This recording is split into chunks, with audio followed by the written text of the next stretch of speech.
अच्छा, बोरिंग का चल रहा था। जनरल बोरिंग समझ आ गई, बेसिक बोरिंग समझ आ गई, सस्पेंशन भी समझ आ गई। और याद है ना सस्पेंशन क्या होती है?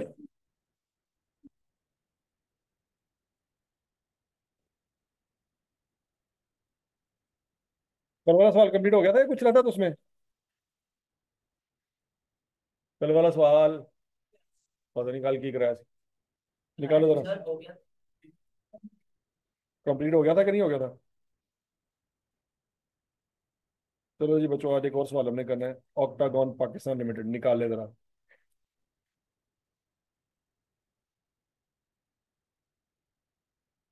ऑक्टागॉन क्या होता है? केमिस्ट्री पढ़ी है तुमने? गोले वाला।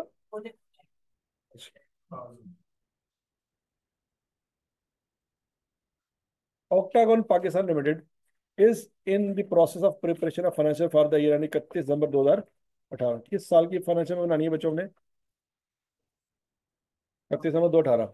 During the year OPL complete the construction of its head office building. Relevant details in this respect are as follow. Payment related to the construction of the building were as follow. Construction permit fee यकम जनवरी 18 को पे कर दी थी। कितनी? 30 million पे कर दी। कितनी पे कर दी थी? 30 मिलियन पे कर दी। एडवांस टू कॉन्ट्रैक्टर यकम जनवरी 18 को 80 मिलियन दे दिया। एडवांस क्यों दे दिया? इससे पहले तो कभी एडवांस का लफ्ज नहीं सुना तुमने। बच्चों सीधी सी बात है, कॉन्ट्रैक्टर ने अगर सरिया बजरी सीमेंट ईंटें लेके आनी है तो पहले से लेके आएगा। वो कहेगा भाईजान मैं तो आप ही तुसी पैसे दोगे जो कुछ बचा के कार लैके जाना है। मेरे को इतने पैसे नहीं है कि मैं पल्लियों इट्टा लेके आऊँ। तो हम उसको क्या करेंगे? पैसे दे देंगे। नॉर्मली होता क्या है कि कॉन्ट्रैक्टर काम करता है, आगे बताता भाईजान ना काम हो गया है, पैसे दे दो, मजदूरों को पैसे देने। लेकिन पहली दफा काम करने के लिए उसको पैसे खुद से देंगे ताकि वो सारा मटेरियल लेके आए। एक दफा मटेरियल आ गया, अब मजदूरी वाला काम रह गया। मजदूरी में हम क्या करते हैं कि पहले मजदूरों से काम करवाते हैं और महीने बाद जाके उनको पैसे देते हैं। नहीं समझ आ रही बात? लेकिन पहली दफा ईंटें तो नहीं ना वो अपने पल्ले से लेके आएगा ठेकेदार। समझ नहीं बात? ठीक हो गया? या फर्ज करें आपने लेंटर डालना है, तो लेंटर डालने के लिए वो एक मशीन आएगी, तो मशीन वाले को एडवांस पकड़ाएंगे तो मशीन देगा ना। या मशीन ले आएंगे और शाम को वापस जब करेंगे तो तब पैसे पकड़ाएंगे। समझ आ रही है? वो मशीन का रेंट भी ले लेगा और एडवांस भी पकड़ेगा कि पता नहीं मशीन शाम को वापस आनी है कि नहीं आनी। मतलब बिल्डिंग की मशीन तो डिगी है, इन्हों की बिल्डिंग तो जाए नाल मेरी मशीन भी गई। तो लगी बात? तो कुछ चीज़ों में एडवांस देना पड़ता है काम करवाने के लिए, लेकिन कुछ चीज़ों में बाद में पैसे पकड़ाते हैं। दोनों में फर्क समझ आ रहा है? अच्छा जी, कंस्ट्रक्शन परमिट फी ये हो सकता है एलडीए को दी हो कि यार हमें इजाजत दी जाए, हमने यहाँ पे प्लाजा बनाना है। ये एलडीए कहता होगा कि भाईजान आप 2 फ्लोर से ज्यादा नहीं बना सकते। तो हमने उनको ज्यादा पैसे दे के उनको क्या कहा है कि हमें इजाजत दी जाए कि हमने 10 फ्लोर बनाने हैं। बात सुन लगी? मतलब माजी में एलडीए ने पूरे लाहौर के लिए कंस्ट्रक्शन प्लान में यही लिखा हुआ था कि मैक्सिमम ग्राउंड फ्लोर बनेगा और ऊपर वाला एक फ्लोर बनेगा बस। उससे ऊपर आप फ्लोर नहीं बना सकते। अब आबादी इतनी ज्यादा होगी लाहौर की कि एलडीए ने इजाजत दे दी कि आप तीसरा फ्लोर बना सकते हैं। समझ लगी? लेकिन जब 2 फ्लोर की इजाजत थी कि ग्राउंड फ्लोर हो गया और उसके ऊपर एक फ्लोर हो गया बस, उसके ऊपर नहीं बनाना, उस वक्त भी तो प्लाजे थे। तो फिर वो प्लाजे कैसे जबकि इजाजत नहीं थी? उन्होंने ये परमिट फी पे की हो कि हमने तो बनाना ही प्लाजा है। तो प्लाजा 2 फ्लोर का नहीं होता। समझ आ रही है बात? तो बच्चों उसके लिए क्या किया होगा फिर? परमिट फी पे की होगी। कितनी पे की है? 30 मिलियन। तो अब पॉइंट यह है, ये 30 मिलियन बिल्डिंग की कॉस्ट का हिस्सा बनेगा कि नहीं बनेगा? क्यों? क्योंकि इसके बगैर वो बन नहीं सकती। तो हर वो कॉस्ट जो बिल्डिंग बनाने के लिए जरूरी है बिल्डिंग की कॉस्ट का हिस्सा बनेगी। यहां तक की बात लगी? पहला बिल दिया ठेकेदार को। अब जरा ये देखें, ये पहला बिल लिखा लिखा हुआ है, हालांकि हमने ये भी तो ठेकेदार को ही दिया ना। तो फिर ये पहला बिल क्यों है जबकि ऊपर पैसे ठेकेदार को दिए हुए ऑलरेडी? इन दोनों में फर्क क्या है? तो उसमें कब मांगे होंगे ना जब उसने वो लगाए होंगे कि अभी मजदूरी बनी है उनको दे दो। हाँ जी, एडवांस टू कॉन्ट्रैक्टर और फर्स्ट बिल में फर्क समझ आ रहा है? एडवांस क्या है कि मटेरियल लेके आओ, क्योंकि वो पल्ले से तो नहीं लेके आने वाला। पहला बिल क्या है? अब मजदूरों ने काम करना शुरू कर दिया, मजदूरों को मजदूरी को नहीं मिली। समझ लगी है? तो उसके लिए वो हमें बताएगा भाईजान इना काम हो गया, थोड़ी मेहरबानी, पैसे दो, उन्होंने पैसे देने। तो वो कितना बन गया बच्चों? 250 में। है कि नहीं? छोड़ो सारा कुछ, मजदूरी कर दे। फिर इटा आ रही है 80 मिलियन, या मजदूरी 250 मिलियन। कितना मजदूर कमा रहे होंगे? ऐसे ही है। Second bill 360 million. तीसरा बिल 170 मिलियन। आखिरी बिल, ये बिल कब रिसीव हुआ था?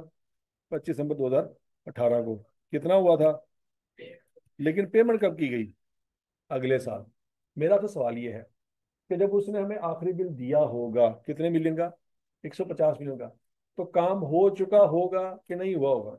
हो चुका काम होगा। हो चुका होगा। फर्ज करो उसने हमें बिल पकड़ा दिया 150 मिलियन का, हम गए बिल्डिंग देखने के लिए और हमें कख नजर नहीं आ रहा, तो क्या उसको पैसे दे देंगे 150 मिलियन? उन्हें यार तुम केड़ी शायद 150 मिलियन दी। वो कहेगा तुम दोगे तो ये बनेगा ना। समझ आ रही कि नहीं आ रही? उन्होंने कहा नहीं ऐ नहीं, इट्टा तो पहले मंगा लिया सी, इट्टा तो पईयां ने। समझ आ रही बात? कि तुम काम करो, फिर सानू बिल देना, फिर असं तुम्हें पैसे देना। पॉइंट समझ आ गया कि नहीं आ गया? तो ये 150 मिलियन का बिल जब हमें पकड़ा रहा है, काम कर चुका होगा। अब हमने अगर उसको बिल अगले महीने दिया है तो वो हमारा मसला है। बिल्डिंग की कॉस्ट में 150 मिलियन ऐड हो चुका होगा। कब ऐड हो चुका होगा? 25 दिसंबर वाले दिन बिल्डिंग के ऊपर ये 150 मिलियन लग चुका है। मतलब अगर वो पूछे बताओ बिल्डिंग की कॉस्ट कितनी है, तो बच्चों उसमें 150 मिलियन ऐड होगा कि नहीं होगा? होगा, क्योंकि काम हो चुका होगा। अगर काम ना होता तो फिर ये ऐड ना कर। लॉजिकली पॉइंट समझ आ गया? वो बोलो तो सही। The project was finance through the following sources. पैसे कोई नहीं थे। कितना खर्चा आया बच्चों इस प्रोजेक्ट के ऊपर? 1040 मिलियन का खर्चा आया। अच्छा जी। फिर excess cash of 200 million available with OPL on यकम जनवरी 2018। अब जरा ध्यान से, क्या ये अपने पैसे पड़े हुए हैं? बोलो बोलो बोलो बोलो। अपने हैं कि हम सायों के हैं? कैसे पता लगा? Saving account. In a saving account at 10% per annum. अच्छा, अब सेविंग अकाउंट पे हमें इनकम आ रही होगी। अब वो इनकम नहीं आ रही होगी जब निकाल लेंगे पैसे। समझ लगी बात? तो क्या नुकसान हो गया? तो नुकसान हम बिल्डिंग कॉस्ट में ऐड करेंगे। क्यों? है? ये बोरिंग कॉस्ट की डेफिनेशन में पूरा नहीं उतरती। बोरिंग कॉस्ट की शर्त है। शर्त क्या है? पता नहीं क्या शर्त है। थोड़ा दूर फिटे मुंह थोड़े दो। कर्जा लिया हो, सबसे पहली शर्त है कर्जा लिया हो। क्या ये कर्जा है? तो यहीं पर स्टोरी खत्म होगी। ये तो अपने पैसे हैं। तो अपने पैसों पे सूद नहीं लगा सकते। नहीं समझ लगी? अब बेटा बाप को सूद चार्ज कर रहा है, कर सकता है? प्यो ने कहा तू भी मेरा है। नहीं समझ लगी? भाई तू मेरी प्रॉपर्टी है, मैं तेन चंडा मारा भावे मैं तेन गोली मार दिया, दुनिया च कोई बंदा मेनू कुछ नहीं कह सकता, क्योंकि तू मेरी प्रॉपर्टी है। तो तू मेनू ही अदर इनकम के तौर पर सूद चार्ज कर रहा है। नहीं समझ लगी? और बोलो तो सही। बाप अगर बेटे को मार रहा हो, तो दुनिया में कोई बंदा है जो बाप को आके मारना शुरू कर दे? दुनिया में ऐसा कोई बंदा नहीं। तो उसको रोक सकते हैं, समझा सकते हैं, उसको मार नहीं सकते। क्यों? क्योंकि वो उसकी क्या है? प्रॉपर्टी है। नहीं समझ आ रही बात? और क्लियर है? ते ध्यान नाल हुन रिजल्ट आ गया। हाँ, घर सोच समझ के जाना हूँ। ठीक है जी। Loan of 350 million at the rate of 16% per annum obtain on यकम फरवरी 2018। अपने पैसे कितने थे बच्चों? अपने पैसे पहले लगा लिए कि बचा के रखे हुए हैं? और ये वाली दास्तान आई कि अपने घुमाने के लिए लिखी है बच्चों, कि अपने पैसे थे, इन्वेस्ट किए हुए थे, 10% आ रहा था, ताकि कुछ ऐसे लेजेंड्स होंगे जो इस 10% को कहीं ना कहीं क्या करेंगे, कैलकुलेट करेंगे। समझ लगी कि नहीं लगी?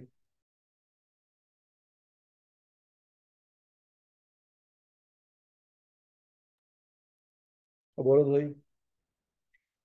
The principal is payable in 5 annual instalment along with interest. अब याद रखना, ये 5 मिलियन जो है ये लोन की अमाउंट है या इसके अंदर सूद शामिल है?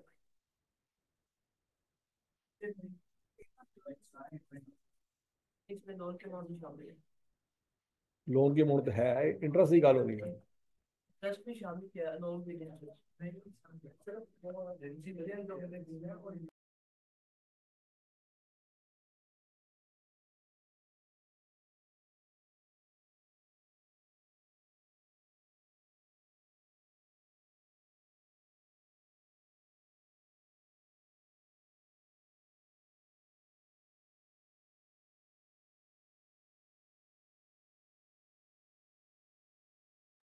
हाँ नहीं बच्चों,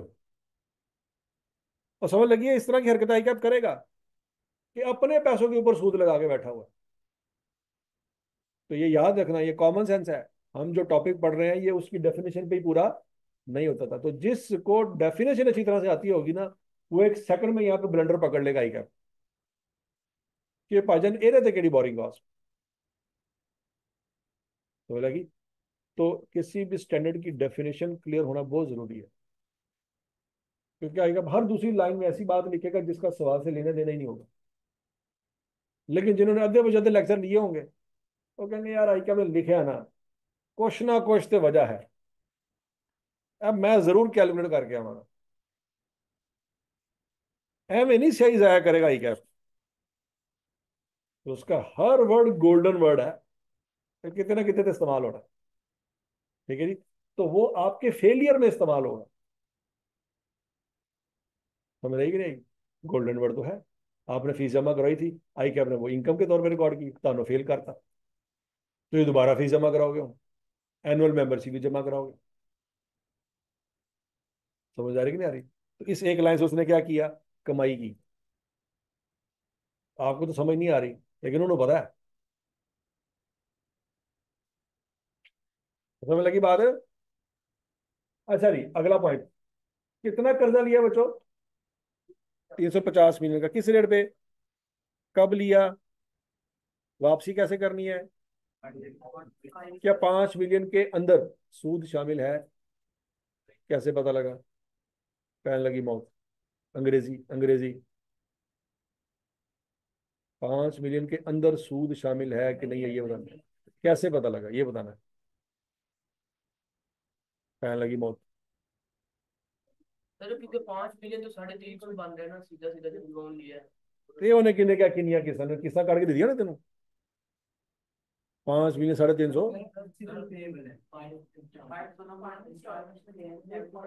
वो कह रहा है कि प्रिंसिपल पे मेरा 5 इंस्टॉलमेंट पे ठीक, हाँ ये 5 इंस्टॉलमेंट हो गई, ओके। तो एक इंस्टॉलमेंट कितने की बनती है? 70 मिलियन, कैसी है? और इस 70 मिलियन में कोई भी सूद शामिल है नहीं है, सूद इसके अलावा होगा। यहां तक की बात में लगी, सूद उसके। ये कैसे पता लगा, अंग्रेजी से कैसे पता लगा? ये अलॉन्ग विद इंटरेस्ट लिखा हो। दूसरी बात, प्रिंसिपल का बड़ी यूज हुआ पड़ा। प्रिंसिपल का मतलब होता है ओरिजिनल लोन। याद है कुछ कुछ? अच्छा, पहली किस्त कब देनी है बच्चों? कब देनी है? 1 साल बाद देनी। तो अगर बैलेंस शीट बना रहे होंगे तो वो करंट लाइबिलिटी में रिकॉर्ड करें, क्योंकि वो अगले साल पैसे देने। याद है कुछ कुछ? इस लोन के दो टोटे होंगे। वो वाला हिस्सा जो अगले साल देना है करंट लाइबिलिटी, और बाकी जो अगले साल के बाद देना है वो नॉन करंट लाइबिलिटी। ये बातें हमने सारी सीखी हुई, पहले दिन सीखी थी, याद है? The surplus funds available from the loan were invested in a saving account at 10% per annum। कुछ पैसे बचे होंगे, बचे होंगे कि नहीं बचे होंगे, और वो सेविंग अकाउंट में इन्वेस्ट कर दिए उसने। ठीक है जी, किस रेट पे? 10% के रेट पे। बच्चों के सवाल में अपने पैसे हैं, क्या कोई स्पेसिफिक लोन भी है? अच्छा, ये कैसे पता लगे स्पेसिफिक लोन है?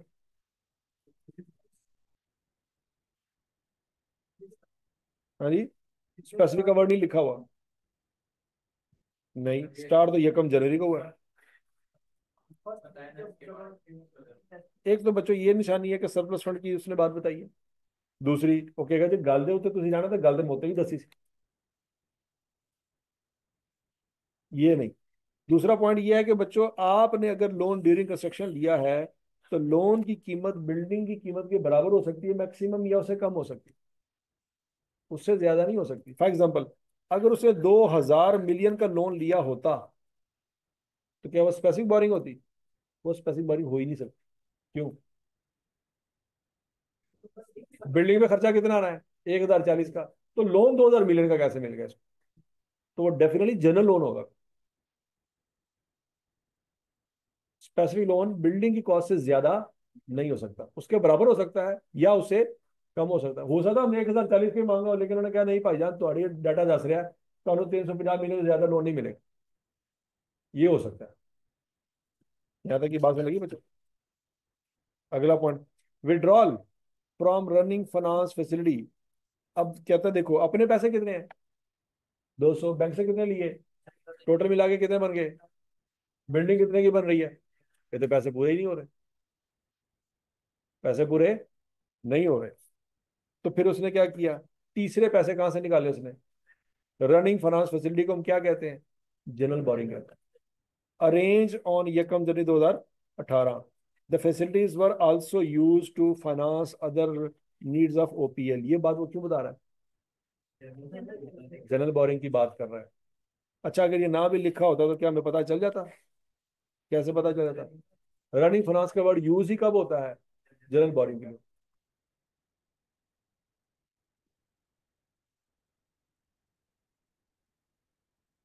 Detail of these facilities are as follow.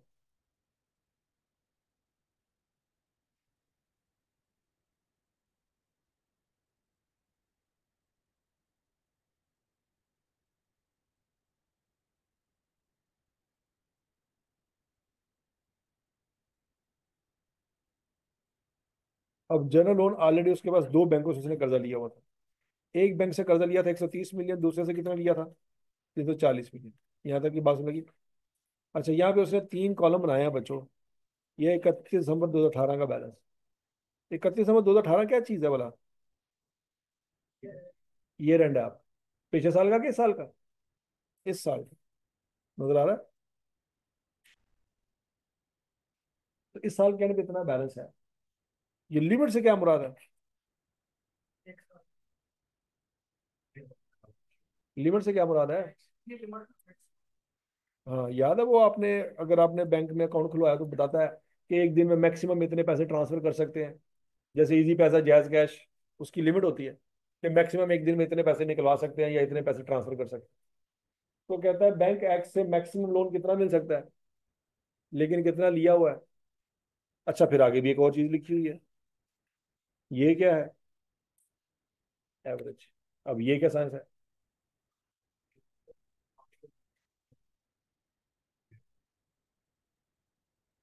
ये एवरेज का क्या करना है हमने? ये वो कॉलम है जिससे रेट निकलना है। ना ये कॉलम लेना है हमने, ना ये लेना है। ये उसने कंफ्यूज करने के लिए डाटा दिया हुआ है। आई क्या भी समझ आ रही है? उसने लोन के तीन तीन कॉलम बना दिए हैं, ए वाला, ए वाला, ए वाला, ताकि बच्चे जिन्हें पेपर से पहले भी जाके बोरिंग कॉस्ट का टॉपिक पढ़ेंगे ना, क्या है, चलो हम आए हैं 3 घंटे कुछ ना कुछ कर ही लइए। तो फिर ये करेंगे कि यार ए कुछ ਇਹਦਾ भी करना चाहिए, कुछ ਇਹਦਾ भी करना चाहिए, तो ਇਹਦਾ भी कुछ करना चाहिए। ठीक है जी। फिर आएगा भी उन्होंने कुछ ना कुछ कर लेगा। ठीक है जी। एवरेज है 140, और बैंक वाई की एवरेज कितनी है? 390। तो फाइनेंस कॉस्ट उसने आपको सवाल में दे दी है। कितनी है? 15.4 और 44.2। अच्छा, ये कॉलम हमारे मुताबिक किस चीज का कॉलम है? डब्ल्यू। और ये कॉलम किस चीज का कॉलम है?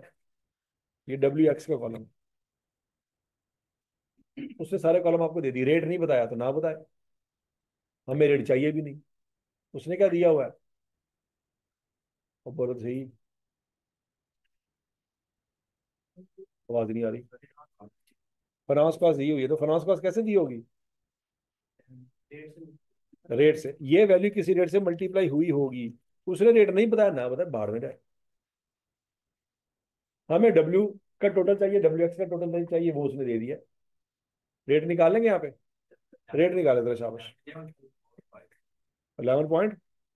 दुनिया कितने पहुंच गई? तुझे कैलकुलेटर में हाथ पाना है, जल्दी कर।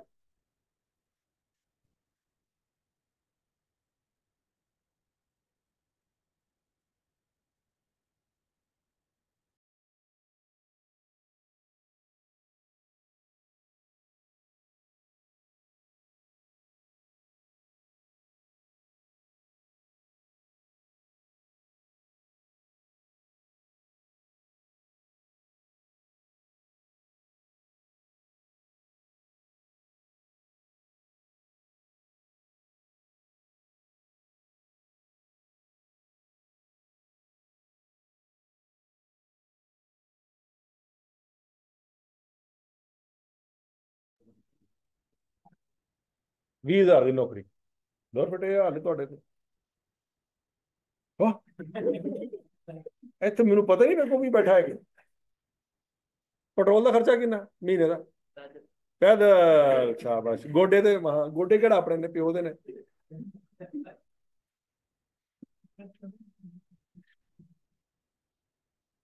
हाँ जी, यहाँ तक की बात समझ लगी थी। अब यहां से रेट निकला है बच्चों, 11 पॉइंट। बस काफी है, काफी है। ठीक है जी, 11.245, ठीक है। अगला point, payment of third bill of contractor include 10 million which was charged by the contractor for damages sustain at the site on account of unexpected rains. एक नया आई का अपने पॉइंट ऐड कर दिया है, तो सिर फड़ के बैठे रहो। हाँ जी, इसका क्या करें? गीता जो तीसरा जो बिल है आपके पास, तीसरा बिल कौन सा है? 170 मिलियन का। कहता है इसके अंदर शामिल है कि नहीं शामिल? पढ़ लो, पढ़ लो, पढ़ लो, क्या लिखा हुआ है।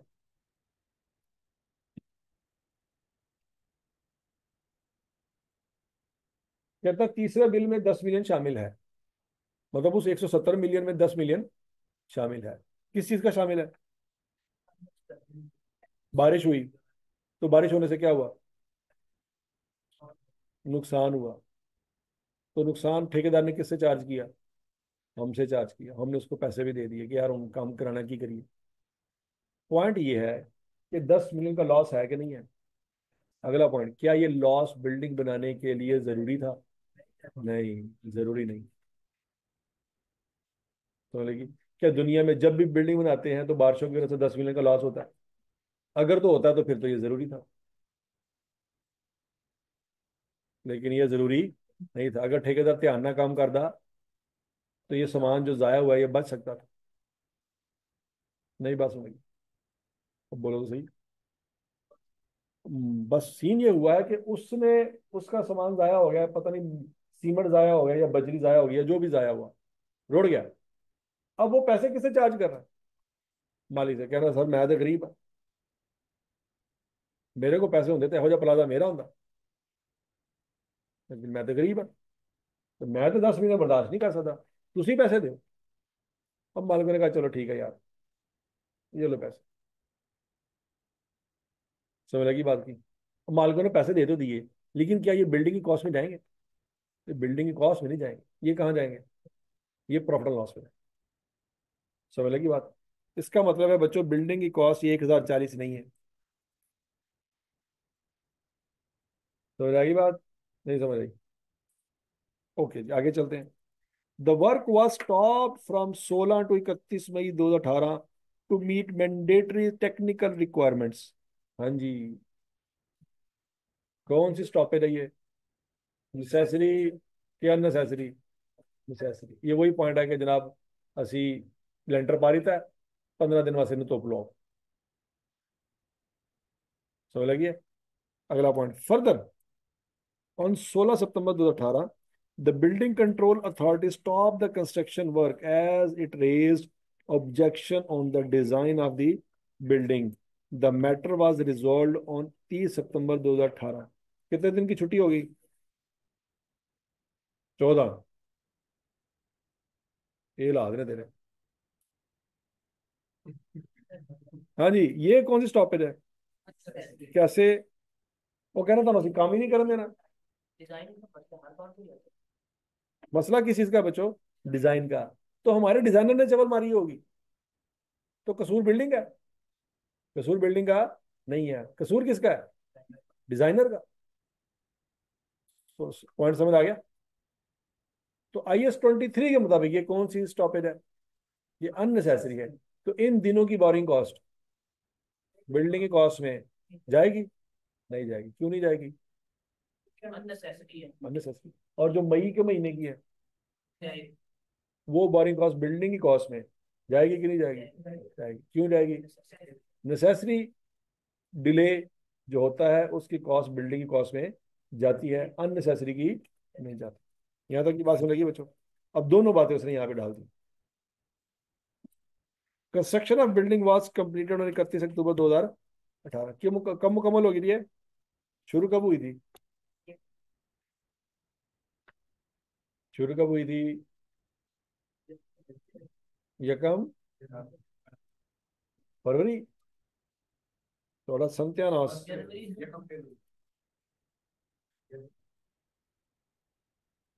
ठीक है जी। क्या हम ये डेट देखेंगे कि पहला बिल लिखा हुआ? सर जी पहला बिल नहीं। ये तो हाईकमांड ने घुमाने की कोशिश की है कि पहला बिल कॉन्ट्रैक्टर को दिया यकम फरवरी को। नहीं भाई, ये पहला बिल नहीं है। हकीकत में IS-23 के मुताबिक ये पहला बिल नहीं है। IS-23 के मुताबिक पहला बिल कौन सा है? ठेकेदार को पैसे दे दिए और एक्टिविटी स्टार्ट हो गई। एक्टिविटी स्टार्ट यकम फरवरी को ही होगी कि यकम जनवरी को? यकम जनवरी को स्टार्ट होगी। यकम फरवरी को तो पूरे महीने का जो काम किया उसके पैसे लेने आया वो। तो वो मजदूरों को पैसे देने भाईजान। समझ रही है ना? काम तो यकम जनवरी को शुरू हुआ होगा। नहीं बात समझ आ रही? However, it was inaugurated on यकम दिसंबर 2018। हाँ जी। बताओ कंस्ट्रक्शन कब मुकम्मल होगी थी? ठेकेदार कब घर चला गया होगा? और बिल्डिंग का इफ्तिताह कब हुआ है? अब बोरिंग कॉस्ट किस दिन रुक जाएगी? 31 है। और डेप्रिसिएशन किस दिन से स्टार्ट होगी?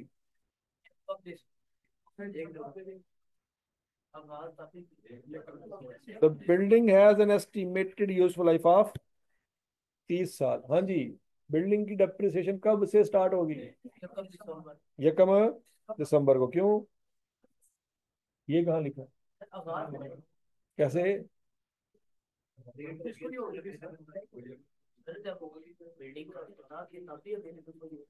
अवेलेबल फॉर यूज तो नहीं यहाँ पे कहीं पे लिखा हुआ। हाँ जी। अच्छा मेरी बात सुन, इफ्तिताह करने से पहले कोई अंदर नहीं जाता? ठेकेदार सारा साल अंदर रहा। तो तुम कह रहे इफ्तिताह करांगे तो आवाम अंदर जाएगी? हाँ। क्या अवेलेबल फॉर यूज वो यकम दिसंबर को हुई थी? वो यकम नवंबर को अवेलेबल फॉर यूज थी। ये एक और कहानी कराने की कोशिश की है क्या, ताकि लेजेंड्स जरा साइड पे हो जाए। तो लेजेंड्स माशाल्लाह फ्रंट सीट पे बैठे रहे। कितने नंबर का सवाल है ये? 17 नंबर का सवाल है। ये क्यों 17 नंबर का, ये बात समझ आ रही? इसमें जो आई कैप ने साइंस लड़ाई है और जो जो साइंसदान उसने अलहदा करने हैं, यही बेस से पूरे उन्होंने डिसाइड कर रहे रिजल्ट। 17 नंबर का सवाल गलत। मैंने कहा भाईजान बाकी चेक करने की जरूरत ही नहीं है। सैर दे करो काके नु। समझ लगी थी?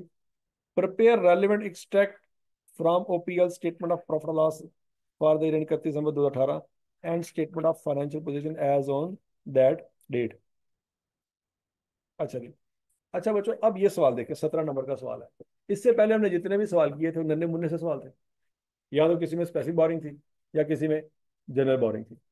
कल ऐसा सवाल हमने किया था जिसमें दोनों थी, थोड़ा सा लेंथी था। आज ये एक और सवाल आ गया, ये उससे भी ज्यादा लेंथी है। अब यहाँ पे एक और चीज, पहले हम क्या आंसर निकाला करते थे कि वो बोरिंग कॉस्ट बताओ जो बिल्डिंग की कॉस्ट में जानी है। मैक्सिमम ये निकाला करते थे। या वो कहता था बिल्डिंग की टोटल कॉस्ट बताओ, तो जो पैसे ठेकेदार को दिए होते थे उसमें बोरिंग कॉस्ट ऐड करते थे, बिल्डिंग की टोटल कॉस्ट आए थे। या फिर कहता डेप्रिसिएशन निकालो, हम कहते चलो कॉस्ट तो निकाली हुई है, कितने महीने इस्तेमाल किए डेप्रिसिएशन भी निकाल लेते हैं। ये बातें अब तक हमने कैलकुलेट की है। कैसी है? यहाँ पे उसने बोरिंग कॉस्ट मांगी है आपसे? नहीं मांगी। उसने क्या मांगा? एक टैक्स बनाओ।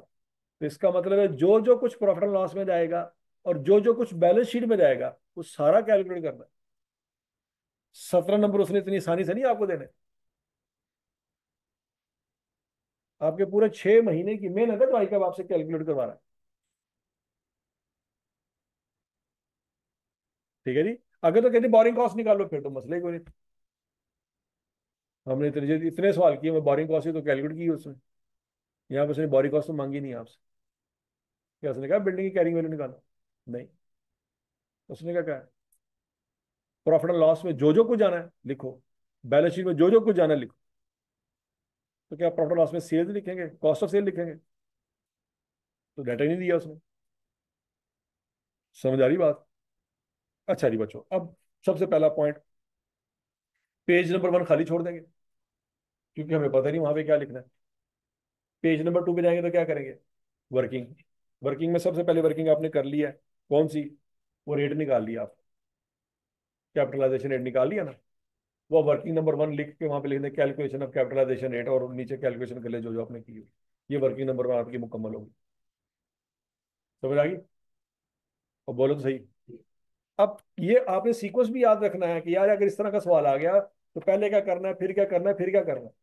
पहला पेज खाली छोड़ दिया, पहला पेज खाली छोड़ दिया, तू पढ़ लिया। सत्यानाश तेरा। तेन याद है कि तो हफ्ते बाद तेरे को पेज होएगा?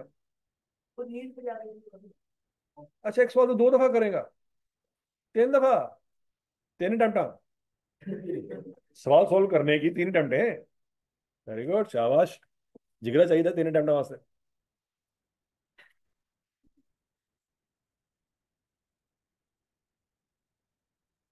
अच्छा जी, पहली वर्किंग सबको समझ आ गई बच्चों?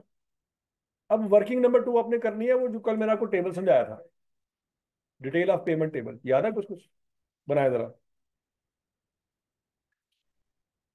डिटेल ऑफ पेमेंट टेबल में कौन कौन से कॉलम बनने हैं? पहला कॉलम डेट, दूसरा कॉलम पर्टिकुलर, तीसरा कॉलम अमाउंट, चौथा कॉलम पेमेंट पेमेंट फ्रॉम। अब यहाँ पे 3 कॉलम आने हैं। अपने पैसे भी हैं, पैसिव बोरिंग भी है, और जनरल बोरिंग भी है। समझ आई? थोड़ा आगे बढ़ता हूँ।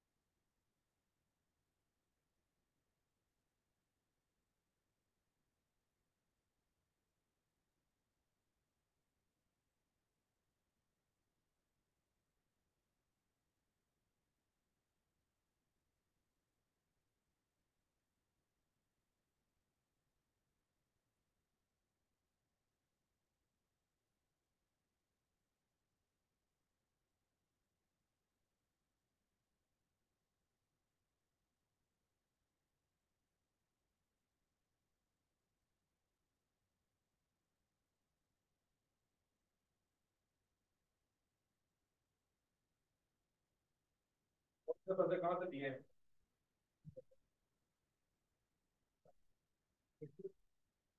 तेरे पैसे पूरे हो भी गए हैं कि कम पड़ गए हैं? ज्यादा हो गए हैं।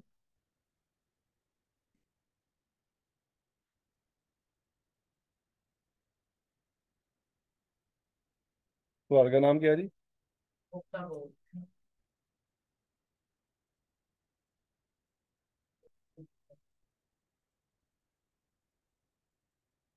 हाँ जी, ये देखें बच्चों, टेबल देखें। बन गया? पहले मैच करे बनता है कि नहीं बनता?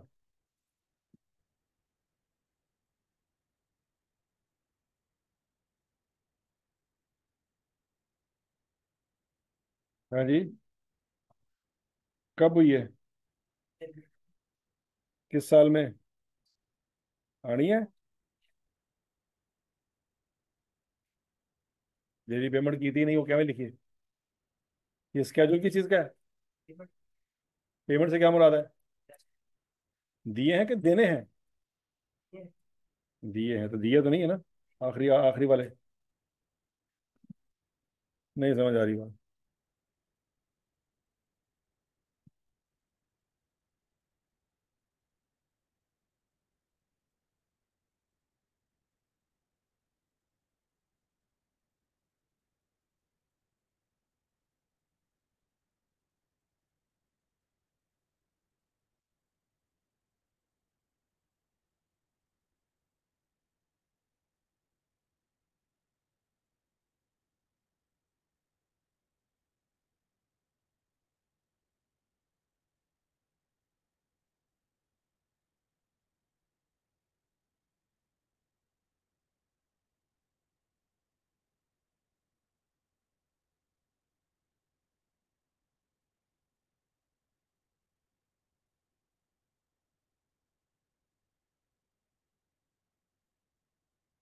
टेबल मैच कर गया।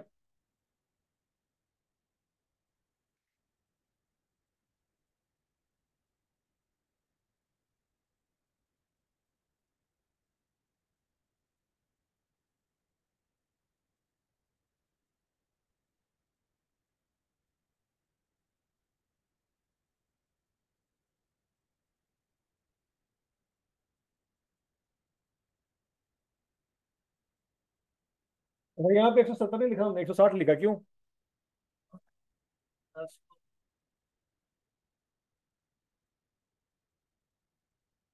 यहाँ तक की बात नहीं लगी बच्चों। पहली पेमेंट थी 30 मिलियन की, कहाँ से दी?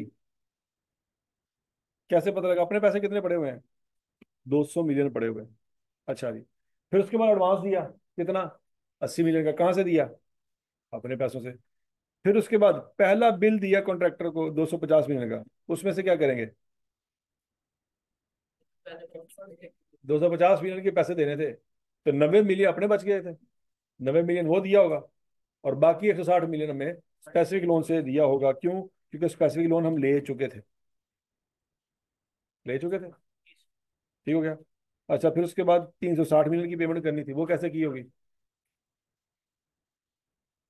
अब इस 350 में से बाकी पैसे कितने रह गए होंगे? 190 वो दिए होंगे, बाकी जो कम पड़ गए जनरल लोन में से।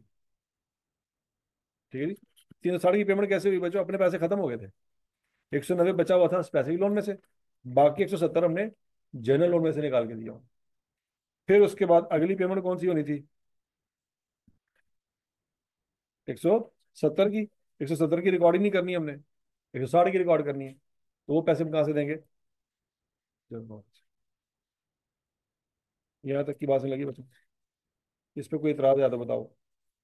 टेबल आपका ठीक होना चाहिए, बाकी बात बात की। टेबल से ही बन गया। वर्किंग नंबर 1, वर्किंग नंबर 2 आपकी कंप्लीट हो गई। किसके? हाँ, और की मिलना है। अच्छा जी, अब उसके बाद अगला पॉइंट जी।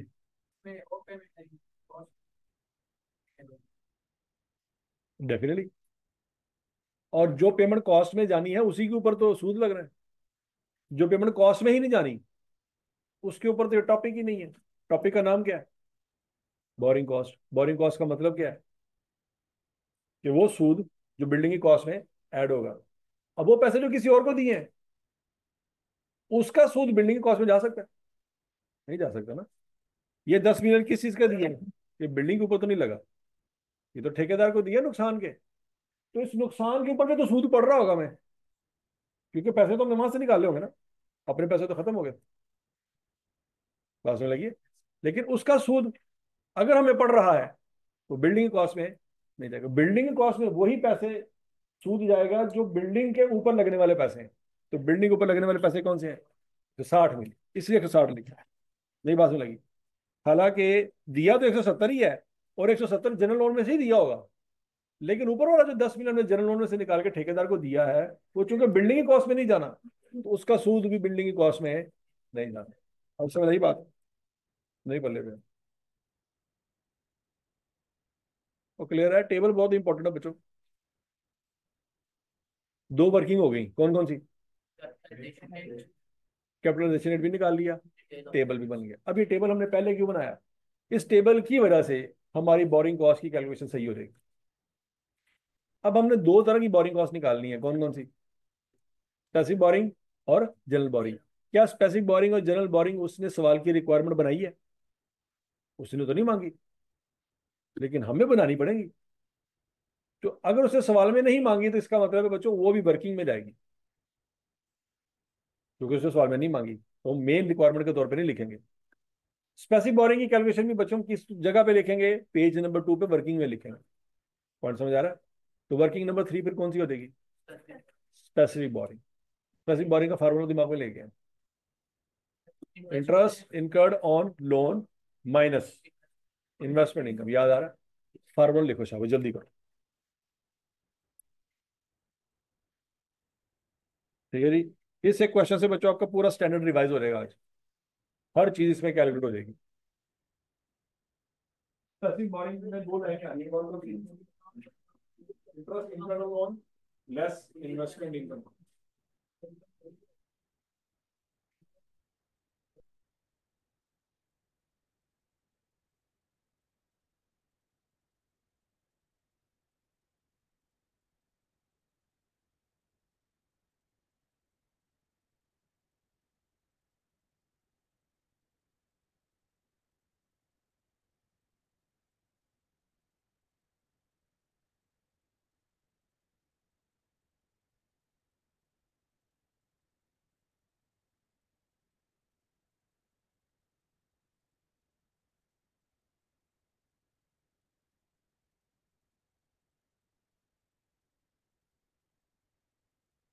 हाँ जी लिखिए।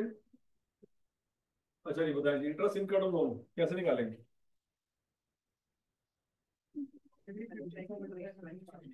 अमाउंट कितनी है? 350 मिलियन। रेट क्या है? 16%। कितने टाइम के लिए? 8.5। क्यों? यकम फरवरी को कर्जा लिया था या यकम जनवरी से स्टार्ट करें? तीनों बातें कब पूरी हुई है? तीनों बातें कब पूरी हुई है? यकम जनवरी को? नहीं। कब? कौन सी बातें यकम जनवरी को पूरी थी? कंस्ट्रक्शन स्टार्ट हो गई थी और पेमेंट भी दे दी। दो बातें तो पूरी थी। कब? यकम जनवरी। तीसरी बात कौन सी पेंडिंग थी? लोन नहीं मिला था यकम जनवरी। वो लोन कब मिला? तो तीसरी बात यकम फरवरी को पूरी हुई। समझ आ गई बात? यकम फरवरी से हम मीटर चालू करेंगे। हमें जाना है कब बिल्डिंग मुकम्मल होगी? 31 अक्टूबर तक। तो यकम फरवरी से लेकर 31 अक्टूबर तक कितने महीने बनते हैं? यकम फरवरी से 31 अक्टूबर 9 महीने। लेकिन बीच में क्या हुआ था? मई में के सितंबर में? मई के सितंबर? मई में क्या हुआ था? तुरंत फैसली है, उसमें मीटर नहीं रुकेगा। मीटर कब रुकेगा? सितंबर में। वो अननेसेसरी स्टॉप है, याद है? तो फिर टोटल महीने कितने बन गए? 8.5। अब कैलकुलेशन कैसे करनी है? 350 × 16% इंटू 8.5 डिवाइडेड बाय 12। शाबाश।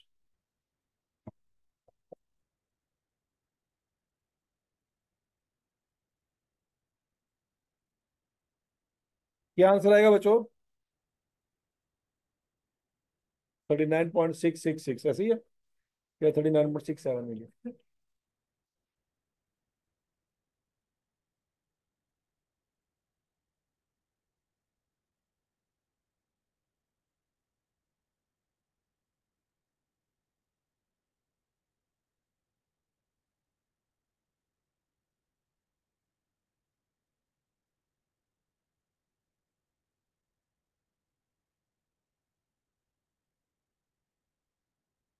क्लियर हो गया सबको?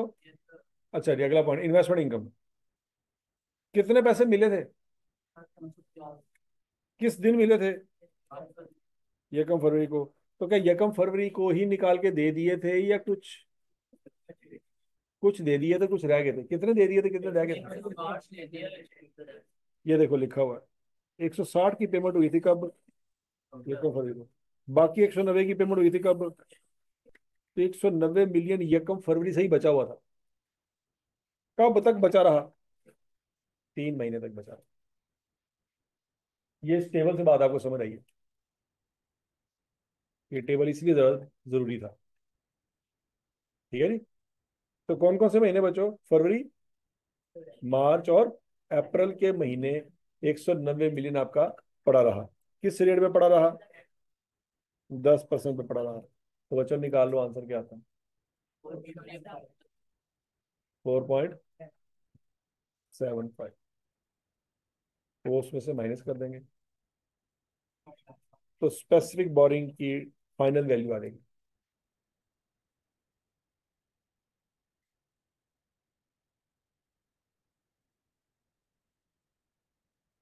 स्पेसिफिक बोरिंग की फाइनल वैल्यू क्या आ गई बच्चों? 34 पॉइंट। क्लियर? स्पेसिफिक बोरिंग वाला पॉइंट खत्म हो गया बच्चों। अब किसकी बारी है? ये कौन सी वर्किंग होगी? 4। पता होना चाहिए ना आप क्या कर रहे हैं। वर्किंग नंबर 4 क्या लिखेंगे? General boring. अब जनरल बोरिंग में फार्मूला क्या है? Interest incurred on outstanding balance of loan. नहीं, जो फार्मूला जहां पे पड़ा उसको वहीं पे रहने दो। जनरल बोरिंग में फार्मूला नहीं पड़ा। जनरल बोरिंग में क्या फार्मूला पड़ा है? Expenditure incurred into capitalisation rate into time. ठीक है जी, वो फार्मूला लिखें। अब उसके नीचे कैलकुलेशन करें।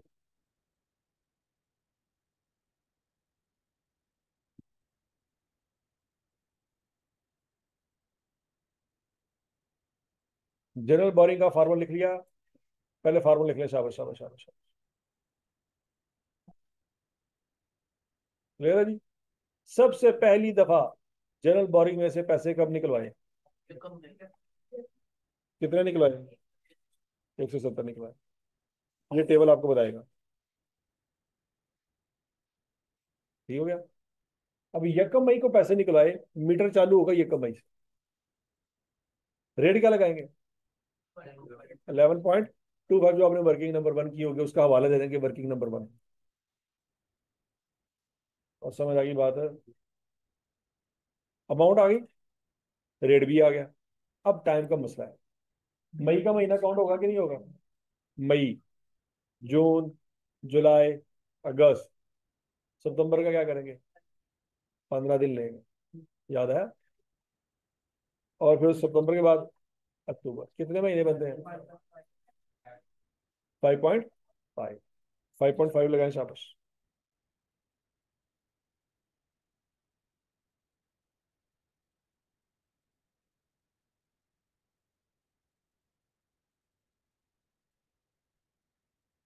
क्या आंसर आएगा जी? 8.77 हो गया सबका। अगला पॉइंट।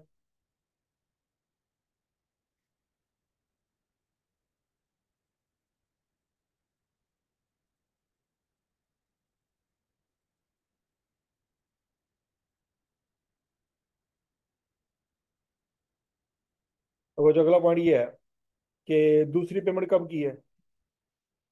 ये कब? सितंबर को। कितने की है? हालांकि की तो 170 है, लेकिन 170 पे रेट नहीं लगेगा। 160 पे रेट लगेगा। लॉजिक समझ आ रही है ना? 160 पे रेट लगेगा। किस दिन से? ये कब? सितंबर से। कितने महीने के लिए? 1.5। क्यों बोला? सितंबर के 15 दिन थे, अक्टूबर का पूरा महीना। कर ले शाबाश। रेट निकाला हुआ है ना?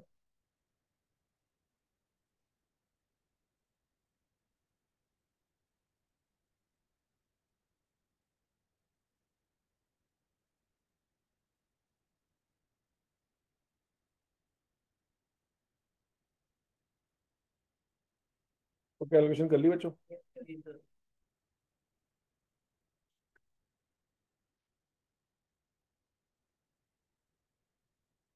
तो बच्चों 11.01 आ गया आपका आंसर जनरल बोरिंग का। 34.92 आपका आंसर आ गया स्पेसिफिक बोरिंग का। इन दोनों को इकट्ठा कर लेंगे तो टोटल बोरिंग कॉस्ट निकलेगा। क्या निकलेगी बच्चों? टोटल बोरिंग कॉस्ट वो कितनी निकलेगी जी? 45.93। ये भी आंसर निकालना चाहिए।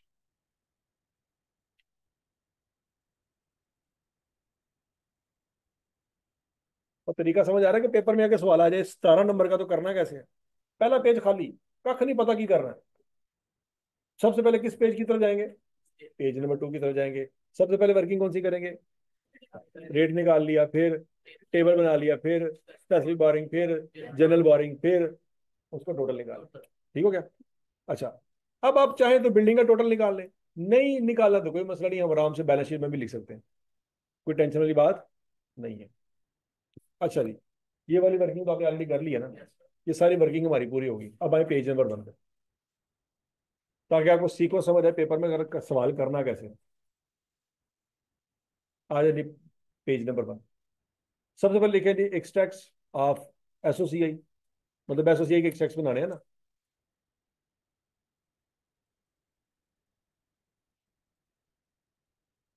एसओसीआई एक्सट्रैक्ट्स लिख लें फॉर द ईयर एंडेड 31 दिसंबर 2018। यही डेट दी है ना सवाल में उसमें।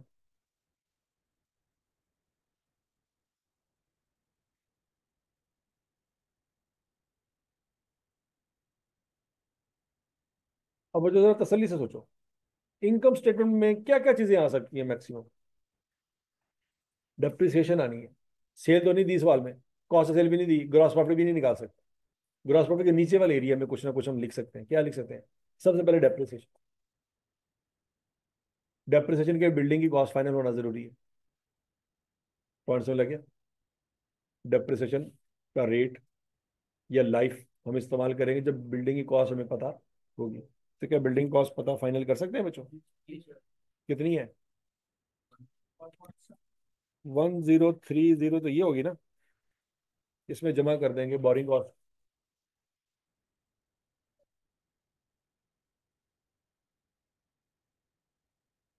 75.93। 1000। ठीक है जी। अच्छा जी, उसने बच्चों बताइए डेप्रिसिएशन रेट वगैरह किधर बताइए। तो बच्चों 30 पे डिवाइड करेंगे, इंटू क्या करेंगे, 2/12। क्यों, क्योंकि वो 31 अक्टूबर को मुकम्मल थी, 1 दिसंबर को मुकम्मल नहीं थी। देखो अगर ये बिल्डिंग इनॉग्रेट ना होती 4 साल तक, तो क्या डेप्रिशिएट नहीं होनी थी, डेप्रिशिएट तो होनी थी। इनॉग्रेशन का कोई लेने देना नहीं, अवेलेबल फॉर यूज है कि नहीं। नहीं समझ लगी। भाई इनॉग्रेशन करवानी है आपने, जनाब एमएनए साहब आएंगे, एमएनए साहब जेल में है, वो तो अगली हुकूमत ही आएगी तो निकलेंगे बाहर। नहीं बात समझ आ रही। तो 4 साल तक बिल्डिंग डेप्रिशिएट ही नहीं होगी, क्यों, क्योंकि इनॉग्रेशन ही नहीं हुई। और समझ लगी बात। तो ऐसा नहीं है, अकाउंटिंग कहती है भाईजान कोई चक्कर नहीं है इनॉग्रेशन वाला। बिल्डिंग जिस दिन कंप्लीट थी उस दिन अवेलेबल फॉर यूज थी, आप यूज करें या ना करें आपका मसला। तो क्लियर है। डेप्रिसिएशन निकाले बच्चों, शाबाश। 5.97। 8 कर 8 कर लें। 977। तो लड़ो लड़ो लड़ो, एक दो सिर पाड़ दो।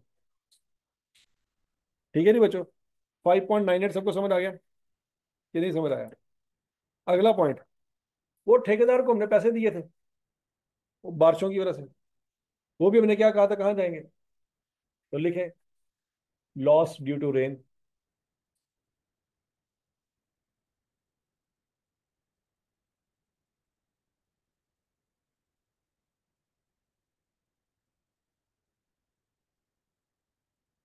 तो समझ आ गई बात है। और बोलो तो सही। अगला पॉइंट, ये जो आपके पास अपने पैसे पड़े हुए थे याद है, 200 मिलियन, क्या ये यकम जनवरी को पड़े हुए थे कि नहीं पड़े हुए थे, पड़े हुए थे। क्या पहले दिन ही 200 मिलियन आपने निकाल के ठेकेदार को दे दिया था, नहीं। तो ये पैसे कहीं ना कहीं इन्वेस्ट पड़े हुए थे, वक्त गुजरने के साथ साथ जैसे जैसे जरूरत पड़ती थी निकालते रहे, तो इसके ऊपर कोई ना कोई इनकम भी तो आई होगी। तो क्या वो इनकम बिल्डिंग की कॉस्ट में से माइनस होनी है, नहीं। ये कहाँ जाएगी, ये अदर इनकम के तौर पर प्रॉफिट लॉस में जाएगी। ये भी आपको निकालना पड़े। कितने पैसे थे आपके पास, पहले दिन कितने निकाल दिए, 30। फिर उसी दिन और भी निकाल दिए कितने, कितने टोटल निकल गए, पीछे कितने रह गए, 90 अभी पड़ा होगा इन्वेस्टमेंट में। वो 90 कितने महीने तक पड़ा रहा? 1 महीने के लिए। किस रेट पे दिया था? 10। तो 90 × 10% इंटू 1/12। कोई इशारे पे चलता है। 0.75। तो ये बच्चों आपकी अदर इनकम है, इसको पॉजिटिव के तौर पे लिखेंगे।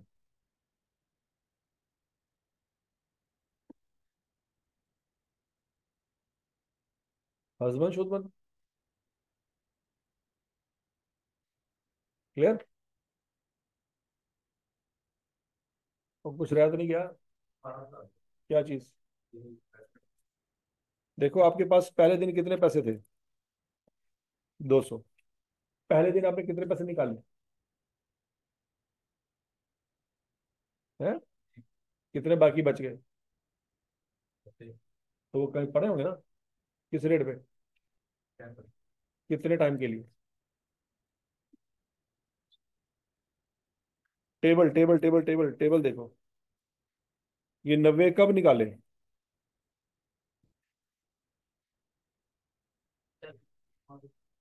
1 माह के। तो 90 इंटू 10% इंटू 1/12, ये आपकी इनकम है, ये प्रॉफिट लॉस में जाएगी। तो लगी। अच्छा। अब बच्चों याद रखना, हमने इस साल बैंक को टोटल सूद तो ये दिया है, इंटरेस्ट लिखा हुआ ना। ये सारा सूद बिल्डिंग कॉस्ट में लेके गए? नहीं। तो जो बिल्डिंग कॉस्ट में नहीं लेके गए वो प्रॉफिट लॉस में जाएगा। क्योंकि 99% केसेस में तो हमने यही पढ़ा था कि सूद कहाँ जाता है? Building cost. तो ऐसा ना हो कि आज 1% पढ़ रहे हैं तो 99% भूल जाए। नहीं बात समझा? तो टोटल सूद इस साल का हमने बैंक को कितना दिया है? 15.4 मिलियन और 44.2 मिलियन, टोटल कितना हो गया? 59 पॉइंट। ये टोटल सूद बनता है।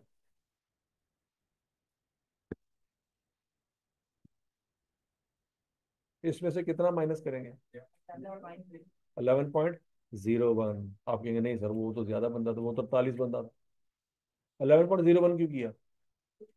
ये जर्नल लोन का सूद है, तो इसमें से जर्नल लोन का ही सूद माइनस होगा। मेरी बात समझ नहीं समझ रही? देखो, ये कौन से लोन है? जनरल। तो ये सूद फिर जनरल लोन का है ना, इसमें स्पेसिफिक लोन तो नहीं है। तो इसमें से स्पेसिफिक लोन का सूद तो नहीं माइनस हो सकता। कौन सा माइनस होगा? वो सूद जो जनरल लोन का था और बिल्डिंग में चला गया। कितना चला गया? वो माइनस कर दो। बाकी का कहाँ जाएगा? Profit loss. तो हो जाएगी। ठीक है। क्या सिर्फ यही जाएगा? पैसिफिक का भी जाएगा। कौन सा? 15 दिन का? ध्यान से ध्यान से ध्यान से ध्यान से। क्या स्पेसिफिक लोन का सिर्फ सितंबर के महीने का मसला है? हैं? हैं? तसल्ली से, कोई जल्दी नहीं है। काफी तो हाँ जी। 31 अक्टूबर को तो बिल्डिंग मुकम्मल हो गई थी। तो मीटर रुक गया था हमारा। लेकिन क्या बैंक को सारे पैसे दे दिए थे? बैंक का मीटर नहीं रुका। बैंक ने नवंबर का भी सूद लेना है और दिसंबर का भी सूद लेना है। नवंबर और दिसंबर का सूद बिल्डिंग में तो नहीं जाना, तो फिर कहाँ जाना है? तो स्पेसिफिक लोन के ऊपर भी नवंबर और दिसंबर का लोन का इंटरेस्ट आना है, क्योंकि पैसे तो आपने दिए कोई नहीं। ठीक हो गया? तो कितने महीने का सूद बनता है बच्चों? 2.5 महीने का। निकालो शाबाश।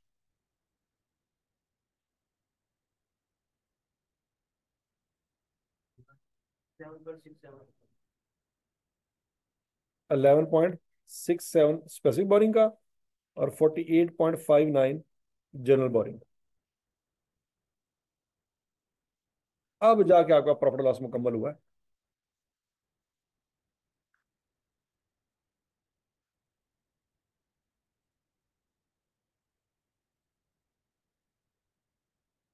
नहीं समझ रही, नहीं समझ रही।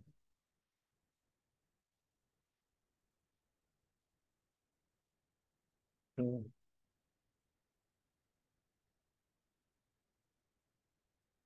18 नंबर ਐਵੇਂ नहीं आने, बादाम खाने पैने ने, चोरी दे नहीं, अपने पल्लियों। चोरी दे बादाम खाओगे तो तेरी याददाश्त है वो ही चली जाएगी, क्योंकि जिहदे पैसे थी वो को चली जाएगी। क्या कैपिटलाइज की? वो कहाँ जानी चाहिए? कहाँ जानी चाहिए मेरा सोच। कॉस्ट भी चल तो कॉस्ट उठा के प्रॉफिट लॉस में ले जाए। कहाँ लेके जाए? दस से सही नाल दे कमरे च किधर लेके जाना बता मैं।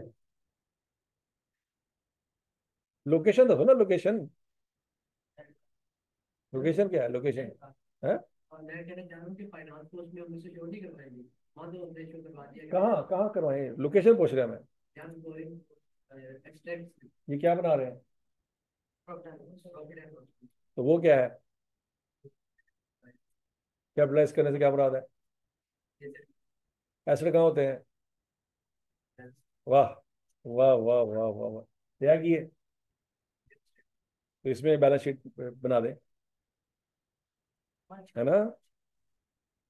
हो जाता है कभी कभी, गर्मियां का महीना है ना, है कि नहीं। हाँ जी। एसिड कहाँ शो कराएंगे? बैलेंस शीट में, तो बैलेंस शीट तो हम लहदा बनाएंगे ना। अब आ जाए बैलेंस शीट की तरफ, यहाँ पे आ जाए जी। बिल्डिंग, बिल्डिंग की कॉस्ट, कॉस्ट में बच्चों वो सारे पैसे आ जाएंगे जो ठेकेदार को दिए थे।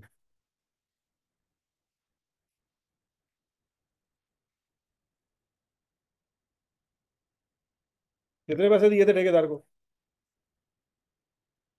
1000, 40 के 30, 30। उसमें सूद शामिल करेंगे कि नहीं करेंगे? कितना सूद आया था? अब वो अपने वर्किंग में किया होगा, वर्किंग का हवाला देंगे साथ। ये भाईजान मैंने फलां वर्किंग में निकाला, आपकी मेरे ख्याल वर्किंग नंबर 4 थी मेरा ख्याल है, 4 थी ना। तो ये ठेकेदार को जो पैसे दिए उसमें वर्किंग नंबर 4 का हवाला देकर सूद शामिल कर लो। तो फाइनल वैल्यू आपने मुझे बताई थी ऑलरेडी, 1075.93। हाँ जी भाईजान, वो जो बिल्डिंग के कॉस्ट में जा रहा था सूद नजर आ गया? कहाँ जा रहा है? बैलेंस शीट में। पहले क्या बना रहे थे हम? प्रॉफिट एंड लॉस, ठीक है, याद रखनी ये बात।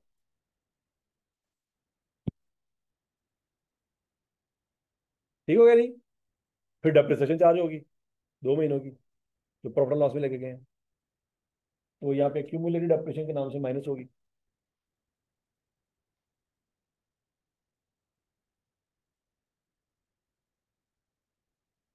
लो जी, आपके नॉन करंट एसेट हो गए कंप्लीट।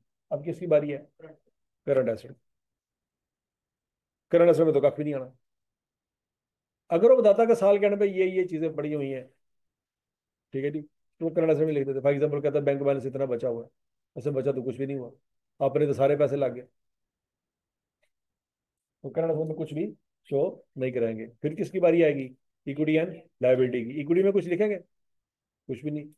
इक्विटी में क्या आना था? कैपिटल, कैपिटल की डिटेल उसने दी है हमें। इक्विटी में कख नहीं आना। अब किसकी बारी है? लाइबिलिटीज की। कौन सी लाइबिलिटीज की? Non current liability. हाँ जी, याद करो, ये नॉन करंट लाइबिलिटीज के टोटे होने हैं। कौन सा वाला? 350 का। इस 350 के दो टोटे करें। कौन से पैसे करंट लाइबिलिटी के तौर पे रिकॉर्ड करेंगे? 70। और कौन से नॉन करंट के तौर पे? 280। नहीं समझ रही?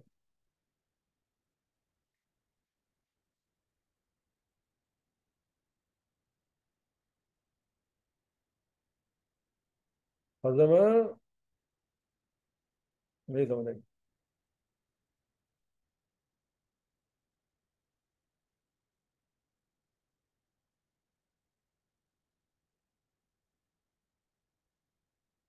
अच्छा जी। और समझ लगी 17 280 की? 280 कहाँ लिख दिया? नॉन करंट लाइबिलिटी में। और 70 कहाँ लिख दिया? क्लियर? अब बोलो तो सही। अब स्यापा है कि दो लोन और भी पड़े हैं, बैंक एक्स और बैंक वाई। इसकी कौन सी फिगर उठा के लेके जानी बैलेंस शीट में? कहने लगी मौत। कौन सा? एवरेज बैलेंस, लिमिट वाला, ये वाला बैलेंस जाना है बैलेंस शीट में, क्या लिखा हुआ है? Balance as balance as on 31 दिसंबर 2018, उस दिन इतना बैलेंस था। समझ लगी है?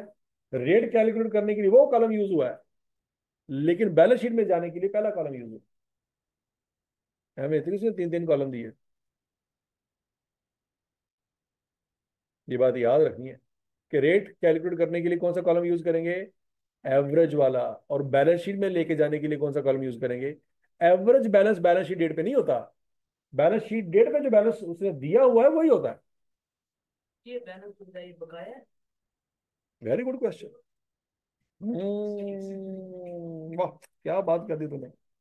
बकाया सी रहना बैंक को। वाह, क्या बात है, हौली हौली तेरा दिमाग काम कर रहा है। सब पूछ रहा है कि बता रहा है? क्या बात। हम बकाया भी तीन दिन नहीं, किरा वाला बकाया कह रहे हैं। एज हाँ जी, ये हमने उनको कर्जा वापस करना है। याद रखना बच्चों, हो सकता है ड्यूरिंग द ईयर हमने कर्जा ज्यादा लिया हो। देखो यहाँ पे 390 लिखा हुआ है। कितना लिखा हुआ है?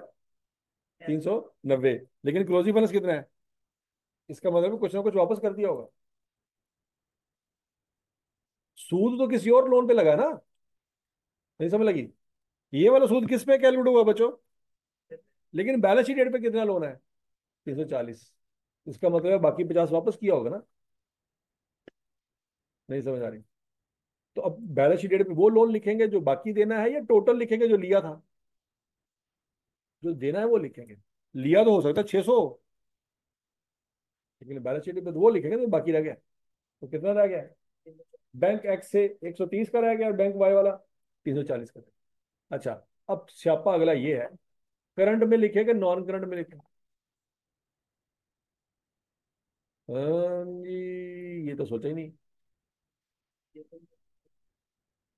करंट के नॉन करंट? हाँ, ये करंट में लिखेंगे बच्चों, क्यों? रनिंग फाइनेंस फैसिलिटी है। क्या है? Running finance facility. Running finance facility का मतलब ये है डे टू डे इस्तेमाल हो रहा है। पैसे ले लिए, फिर आए वापस कर दिए, फिर पैसे निकलवा लिए, फिर आए फिर वापस कर दिए। इस तरह से स्टोरी चल रही है। सादल अल्फाज में जिस तरह से क्रेडिट कार्ड है।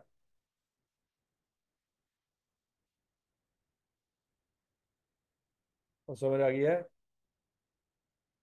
तो ये कहाँ लिखेंगे बच्चों, करंट में कि नॉन करंट में? करंट लाइबिलिटी में लिखेंगे, क्योंकि रनिंग फाइनेंस में चल रही है। अच्छा जी, अब जरा तसल्ली से एक दफा दिमाग पे जोर लगा ले, सारा सवाल एक दफा देख लें कि बैलेंस शीट में कुछ रहा तो नहीं क्या? नॉन करंट एसेट लिख लिया, एक्यूमुलेटेड डेप्रिसिएशन भी लिख ली, स्पेसिफिक लोन भी लिख लिया, उसके दो टोटे भी कर लिए, जनरल लोन भी लिख लिया। हाँ जी। इंटरेस्ट कौन सा इंटरेस्ट है? क्या इंटरेस्ट सारा? हमें क्या पता कितना इंटरेस्ट रहता है? क्या सवाल में बताया है? क्या सारे इंटरेस्ट पेबल के तौर पे शो कर दें? हमें क्या पता कितना पे किया कितना नहीं किया, वो तो नहीं लिख सकते। फिर ये आखिरी बिल अगर आपको याद हो आया था, उसकी पेमेंट हमने नहीं की थी, वो पेबल के तौर पे आई। नहीं बात समझी? हमें बिल कब मिल गया था? 25 दिसंबर को मिल गया था। ठीक हो गया? तो बच्चों पेमेंट कब की? इसका मतलब इस साल तो कोई नहीं की। लेकिन जब बिल मिला, टेंशन शुरू हो गई कि पैसे देने में। तो टेंशन 31 दिसंबर वाले दिन थी या नहीं थी? तो लाइबिलिटी के तौर पे शो करेंगे। करंट या नॉन करंट? करंट क्यों? क्योंकि बिल को अगले दिन पे कर दें। कितना है ये? 150। समझ लगी बच्चों? तो करंट लाइबिलिटी में चार चीजें आनी है। कितनी चीजें आनी है? चार चीजें। कौन कौन सी? Current portion of long term loan, running finance, और पेबल टू कॉन्ट्रैक्टर। इसके ऊपर आपका पॉइंट है।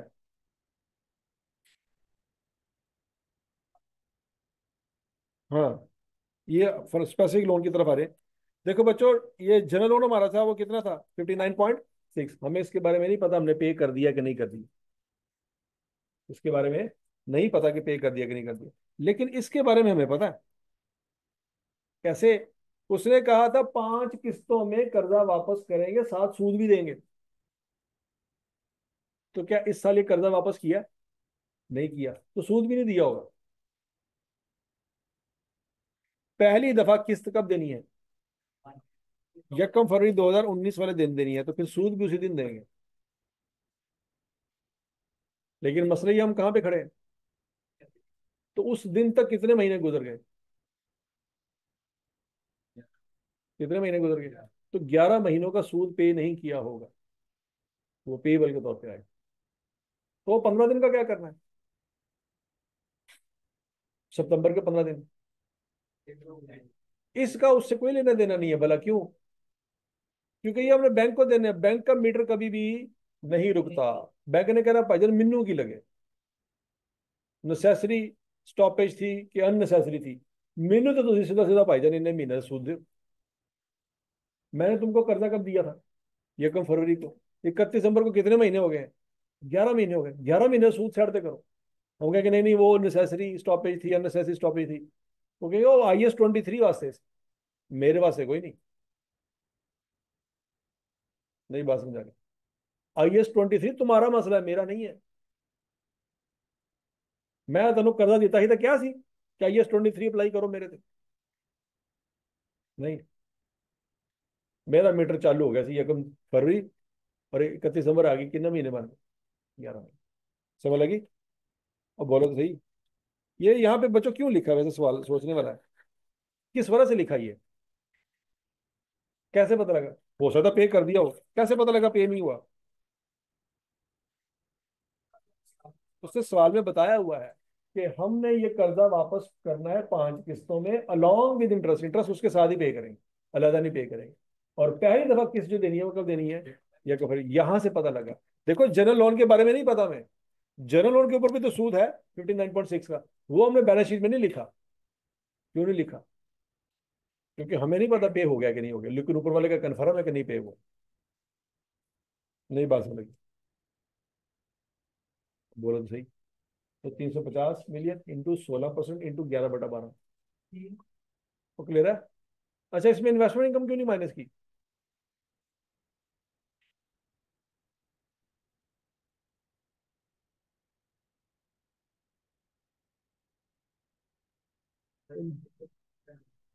ये स्पेसिफिक लोन पे इन्वेस्टमेंट इनकम आई थी ना, वो क्यों नहीं माइनस की? हाँ जी, ये पैसे ना बैंक को पे करने हैं। उसको कैसे रे भाजन इन्वेस्टमेंट इनकम माइनस करो?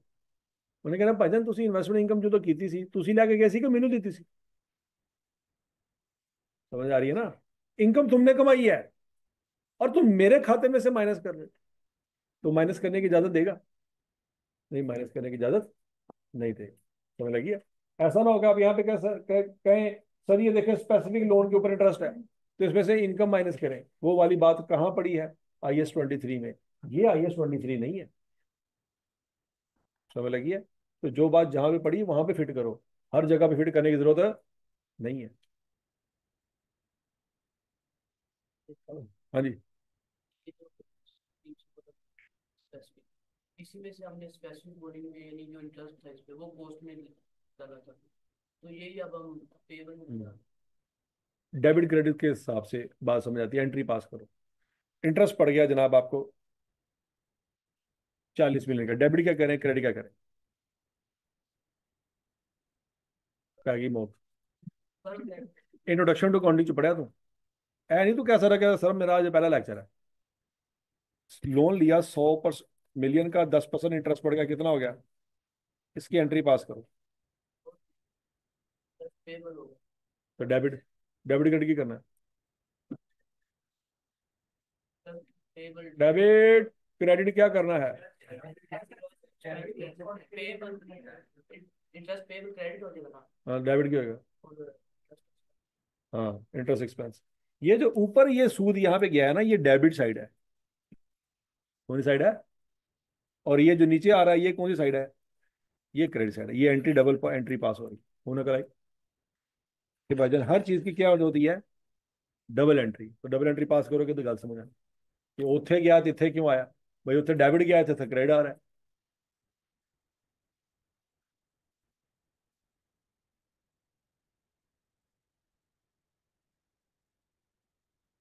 और समझ आएगी बात की। 17 नंबर का सवाल कैसे करेंगे, ये क्लियर है? इसमें क्या क्या पंगे थे वो समझ आ गए हैं कि नहीं समझ आए?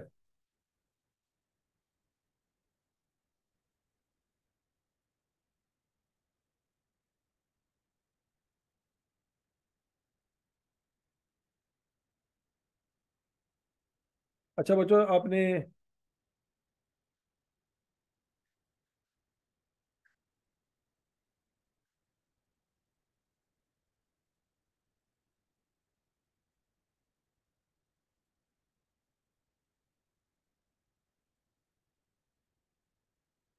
ये सवाल घर जाके रिवाइज करना है बच्चों।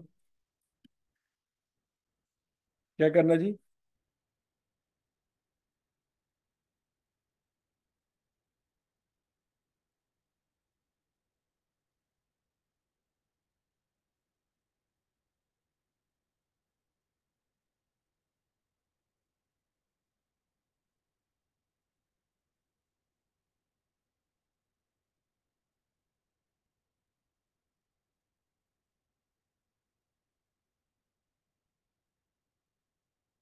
एक सवाल ये घर जाके रिवाइज करना है। याद है? नहीं याद आ रहा? ऐसा नहीं ना किया हुआ? वो काइबोर वाला। एक बच्चों ये सवाल है, नोट कर लें होमवर्क।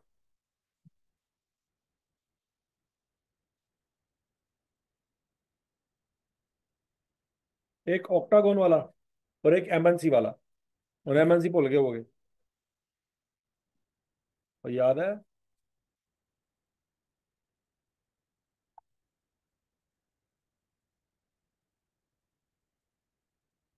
ये वाला सवाल, क्वेश्चन नंबर 4। ये 3 सवाल आज घर जाके दोबारा आपने जुबानी करने। सोल्यूशन नहीं देखना आपने, आपने किया हुआ है उसको क्या करना है, दोबारा सॉल्व करके देखना है कि आता भी है कि नहीं आता। समझ लगी है?